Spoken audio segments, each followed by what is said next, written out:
ओम नमो नारायण।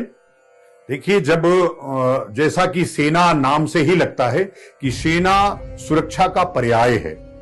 जब देश लोकतांत्रिक है, बाह्य शक्तियों से खतरा है, उसके लिए देश की सेना है।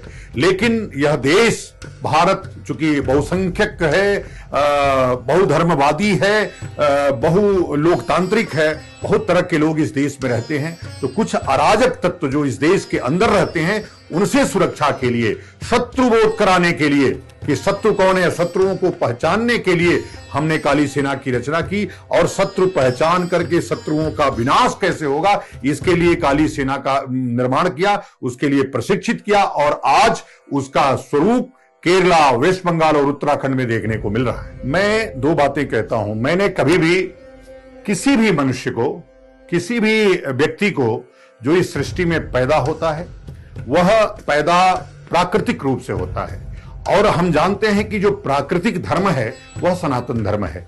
इससे इतर जो भी है, यदि आपको इस्लाम स्वीकार करना है तो आपकी मुसलमानी होनी है, आपका खतना होना है।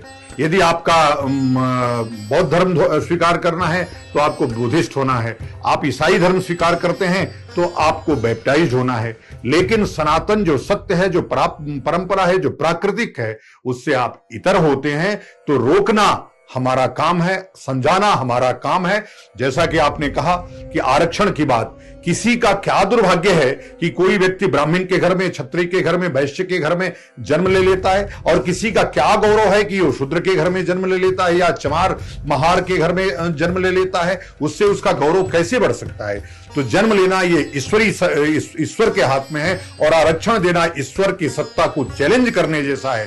योग्यता के आधार पर नौकरी मिलना और आर्थिकी आधार पर आर्थिक कमजोर हर व्यक्ति को आरक्षण देना, उसके मैं हमेशा से पक्षधर रहा हूं, आगे भी पक्षधर रहूंगा। जो कृष्ण और सुदामा की जोड़ी है, जो कृष्ण और सुदामा की परंपरा है, उसको जारी रखना चाहिए। इस लोकतंत्र में भी आर्थिक आरक्षण मिलना चाहिए। वो हर व्यक्ति का, हर धर्म का, हर जाति का व्यक्ति हो। कोई व्यक्ति यदि चमार के घर में पैदा हो रहा है तो उसको आरक्षण, और कोई क्षत्रिय के घर में पैदा हो रहा है उसको अनारक्षण। ऐसी परंपरा संविधान के ऊपर प्रश्न उठाती है, इसलिए कि संविधान ही कहता है कि धर्म, मूल, वंश, जाति के आधार पर विभिन्नता नहीं हो सकती। तो फिर धर्म, मूल, वंश, जाति के आधार पर आरक्षण क्यों?